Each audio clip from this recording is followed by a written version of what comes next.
Assalamualaikum warahmatullahi wabarakatuh.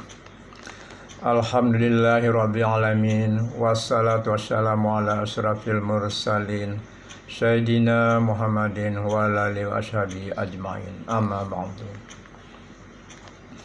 Bapak-bapak, ibu-ibu, rekan-rekan yang dirahmati Allah Subhanahu wa taala.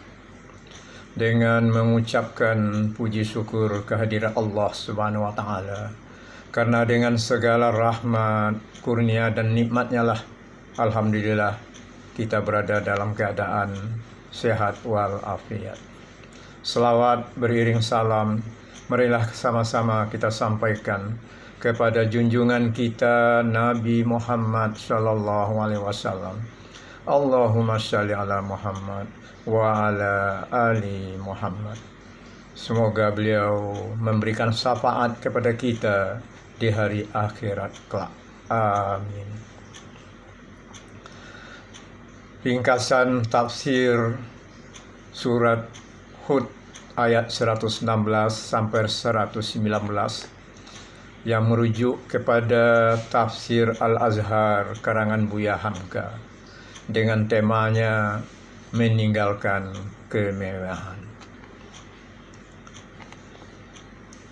Tema ini saya ambil dari himpunan ayat-ayat Al-Quran untuk pendidikan budi pekerti yang disusun oleh Insinyur Asnawi Hasan MLC Laksma TNI Purnawirawan, yaitu pada bagian yang ke-1, berakhlak terhadap Sang Pencipta.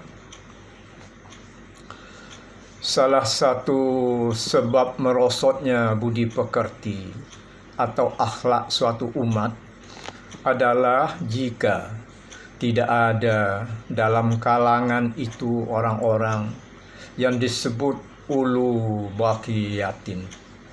Artinya orang yang bersedia membendung kemerosotan akhlak itu dengan keteguhan hatinya dan berani menghadapi tanggung jawab. Sebab itulah datang peringatan Tuhan, yaitu pada pangkal ayat 116 yang telah kita bacakan tadi, surat Hud, yang artinya alangkah baiknya ada dari generasi-generasi sebelum kamu orang-orang yang mempunyai peninggalan, yang melarang dari berbuat kerusakan di bumi.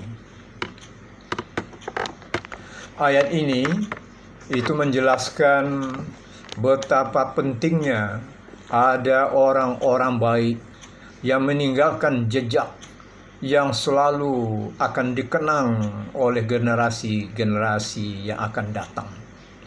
Karena pada masa yang sudah lampau itu, ada orang-orang yang bersedia berkorban, menyuruh berbuat ma'ruf dan mencegah berbuat mungkar. Maka generasi yang akan datang niscayalah akan selamat. Dalam ayat ini diperingatkan bahwasanya azab Allah yang menimpa kepada suatu kaum bukanlah semata-mata tiba di waktu itu saja. Mereka menjadi generasi yang tersiksa karena pada zaman yang lampau tidak ada yang memberikan tuntunan. Hamka dalam pidato rapat umum menyusuri kemenangan yang gilang gemilang Partai Islam pada pemilu tahun 1955 di Sumatera Barat. Beliau berkata bahwa yang menang sekarang bukanlah kita generasi yang sekarang ini. Ini adalah bekas tangan para ulama-ulama yang telah lalu, yang sudah meninggal.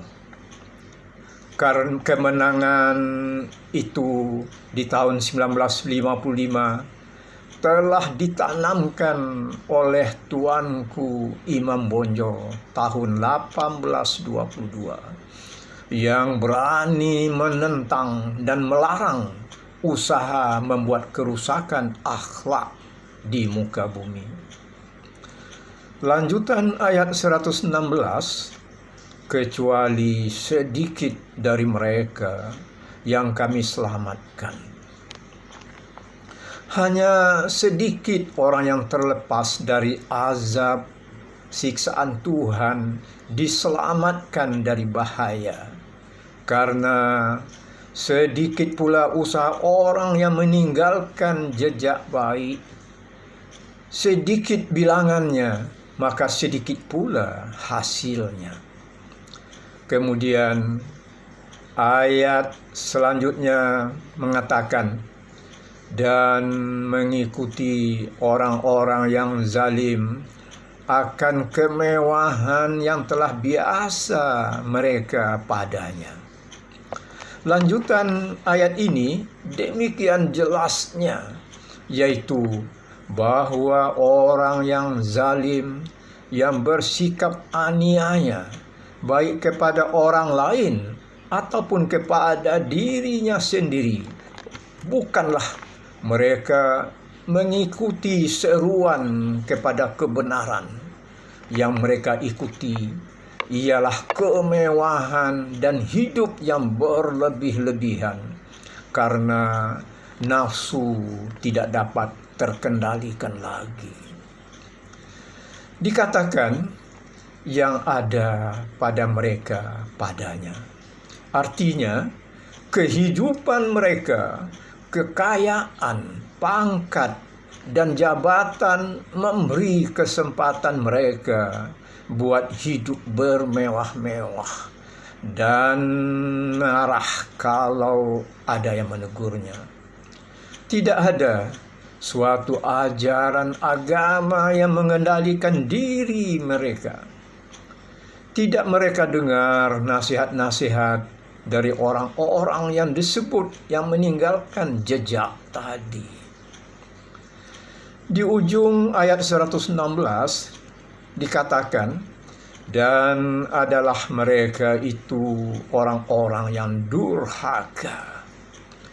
Mereka tantang segala seruan kepada kebenaran yang disampaikan orang kepada mereka. Kemudian ayat 117 selanjutnya mengatakan, dan sekali-kali tidaklah Tuhanmu akan membinasakan negeri-negeri dengan kezaliman, padahal penduduknya berbuat kebaikan. Ayat ini adalah penegas bahwa tidaklah akan terjerumus ke dalam lembah kehinaan kalau dalam generasi yang telah lampau masih ada orang-orang yang meninggalkan bekas ajaran agar dunia ini jangan dirusak oleh perbuatan manusia. Yang banyak menjerumuskan suatu negeri ke dalam kecelakaan ialah kemewahan. Beberapa gelintir manusia yang zalim, yaitu yang tidak mau terikat dirinya oleh tuntunan ilahi. Proses atau perkembangan dan perjalanan selanjutnya pasti akan mencapai klimaksnya.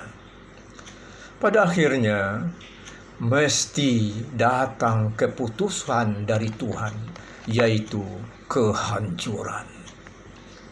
Untuk ini manusia harus mengoreksi dirinya sendiri. Kalau dalam suatu negeri masih ada orang baik-baik, Tuhan tidaklah akan membinasakan negeri itu dengan aniaya.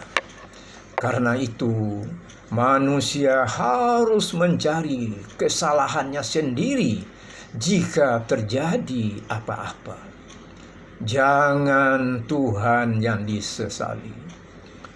Selanjutnya ayat 118 mengatakan, dan jika Tuhan engkau menghendaki, niscaya dijadikannyalah manusia umat yang satu.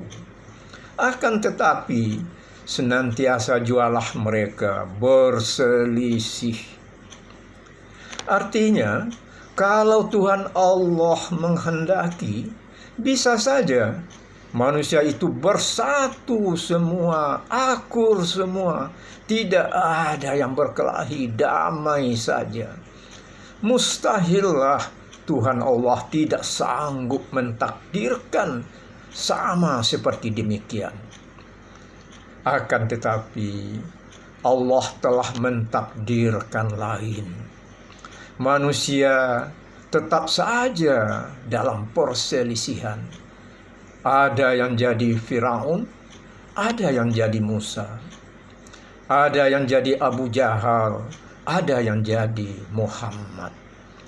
Ada orang yang berpikiran besar dan ada yang berpikiran sederhana saja. Pada ujung ayat 118 ini menjelaskan bahwa manusia itu senantiasa berselisih. Orang yang sempit jiwanya kecewa. Mengapa tidak sama? Tetapi orang yang mengerti apa artinya peri kemanusiaan itu akan menjadi kagum akan kekayaan Allah. Dikarenakan pendapat dan kecerdasan manusia itu tidak sama. Masing-masing hidup berkembang menurut bakat yang dicurahkan oleh Tuhan. Selanjutnya pada pangkal ayat 119 dikatakan, kecuali barang siapa yang dirahmati Allah Tuhan engkau. Ayat ini menjelaskan bahwa orang yang diberi rahmat Allah tidaklah akan celaka karena perselisihan itu. Bagi mereka, perselisihan itu adalah rahmat. Perselisihan pendapat, beda pikiran, dan penilaian sesuatu bukanlah menambah mereka itu mundur, melainkan akan menambah mereka itu semakin maju.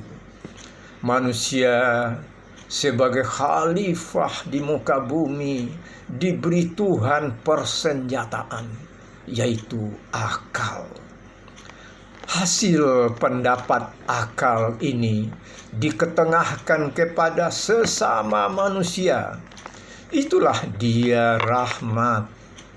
Untuk berselisih pikiran itulah manusia dijadikan Allah, supaya mereka bersedia terus menghadapi masalah dan bekerja. Menurut Al-Kashani, pertikaian pikiran dan perselisihan pendapat itu adalah perlu. Dan untuk itulah manusia dijadikan, supaya kehidupan di dunia ini lebih maju. Perselisihan adalah rahmat dan nikmat yang sempurna kalau manusia pandai membawakannya. Untuk itu, hendaklah dipertinggi kecerdasan dan kesadaran beragama, sehingga perselisihan benar-benar menguntungkan bagi peri kemanusiaan. Jangan sampai perselisihan itu menumbuhkan hasad dan dengki, ribut dan perang. Bagi yang tidak dapat menerima rahmat Allah karena petunjuk Tuhan ditinggalkannya dan jalan yang sesat ditempuhkannya, maka keputusan Allah, tentu mereka masuk ke neraka jahanam. Demikianlah dapat yang saya sampaikan ringkasan tafsir ayat 116 sampai 119 surat Hud, tafsir Al-Azhar karangan Buya Hamka. Atas segala perhatiannya, saya mengucapkan ribuan terima kasih dan mohon maaf atas segala kekurangannya. Semoga ringkasan tafsir ini memberikan manfaat buat kita semuanya. Dan semoga pula kita juga dapat meninggalkan jejak yang baik buat generasi selanjutnya. Wabillahi taufiq wal hidayah. Wassalamualaikum warahmatullahi wabarakatuh.